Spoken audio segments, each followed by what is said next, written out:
la croix de notre Seigneur Jésus-Christ, par laquelle le monde a été crucifié pour moi.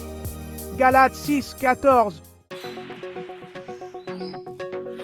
Pour connaître l'énergie de Dieu, l'énergie de la vie de résurrection de Jésus-Christ dans votre corps physique, il ne suffit pas de réfléchir à la tragédie de Dieu sur la croix, il faut en méditer profondément. Éloignez-vous des distractions.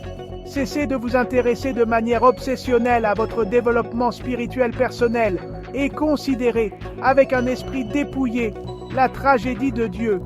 Dès que vous le ferez, son énergie sera en vous. Tournez-vous vers moi, dit Dieu, Ésaïe 45, 22. Dieu doit devenir l'objet dominant de votre attention. Concentrez-vous sur la source objective et l'énergie subjective suivra. Nous perdons de la puissance lorsque nous ne nous concentrons pas sur la bonne chose. La bonne chose est la croix de Jésus-Christ. La croix est la seule chose que nous sommes appelés à prêcher, pas le salut, la sanctification ou la guérison. Dans de nombreux prêches aujourd'hui, l'accent est mis non pas sur la croix, mais sur ses effets. Les églises sont critiquées comme étant faibles, et cette critique est justifiée, car il n'y a pas eu de concentration d'énergie spirituelle, pas de méditation sur la tragédie du calvaire ou sur le sens de la rédemption.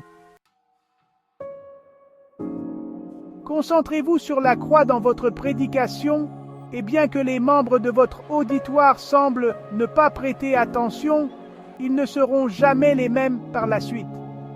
Si je parle de mes propres idées, cela n'a pas plus d'importance pour vous que vos idées n'en ont pour moi.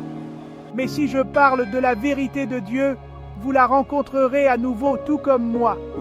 Lorsque vous vous concentrez sur le point central de l'énergie spirituelle, la croix, en restant en contact avec ce centre où réside toute la puissance, son énergie sera libérée.